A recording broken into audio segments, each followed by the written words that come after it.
শুভ সকাল বন্ধুরা। সকালে টিফিন খাওয়ার পর যদি এরকম মালাইদার চা হয় তো দিনটাই একদম চনমনে হয়ে যাবে, তাই না? তো চলো, দারুণ এক কাপ করে চা বানিয়েছি। মা, ছেলে আর বরমশাই তিনজন মিলে জমিয়ে চা খেলাম সকালে টিফিন সেরে। তারপরে বসিয়ে দিলাম এক হাঁড়ি জল। জলটা ফুটছে একদম, দেখো সেই। আর জল ফোটার সাথে দেখো একটা পোটলা দেখা যাচ্ছে, জানি না দেখা যাচ্ছে কিনা, তো বাষ্পতে হয়তো দেখা যাচ্ছে না, তো ঠিক আছে, দেখি কিছু বুঝতে পারো কি না। আর এখানে কিন্তু প্রায় আলু সিদ্ধ হয়ে এসছে। আর তারপরে কিন্তু চালটাও ভিজিয়ে রেখেছি, ধুয়েছি, জাস্ট জলটা দেওয়া হয়নি, দেবো। আর এইখানে হচ্ছে সেই মশলাটা যেটা হচ্ছে, যেটার জন্য আর কি এটা হবে। তো আশা করছি বন্ধুরা সবাই ভালো আছো, আমরাও কিন্তু বেশ আছি। তো চলো ফাইনালি তোমাদেরকে বলে দিই, আর ধোয়াশায় রাখবো না।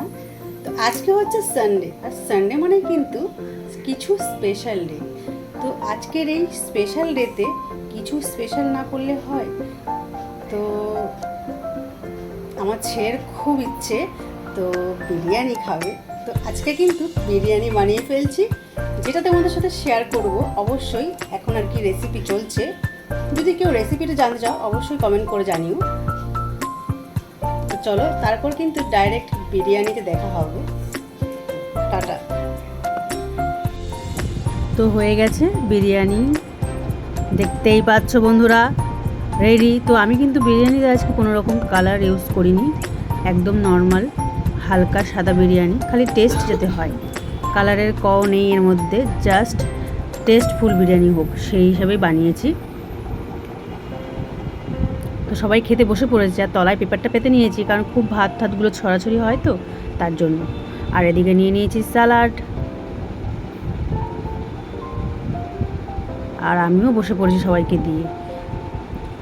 তো বিরিয়ানিটা কিন্তু সত্যি বন্ধুরা দারুণ হয়েছে, আমি বানিয়েছি বলে বলবো না, খুব সুন্দর হয়েছে। আর ঘরে সবাই মিলে তৃপ্তি করে খাওয়া যাবে, বেশ অনেকটা করে বানিয়েছি। অনেক দিন ধরেও বলছিল কিনে খাবে কিনে খাবে, তা ভাবলাম কিনে খাওয়ার থেকে ঘরে বানানোটাই বেটার।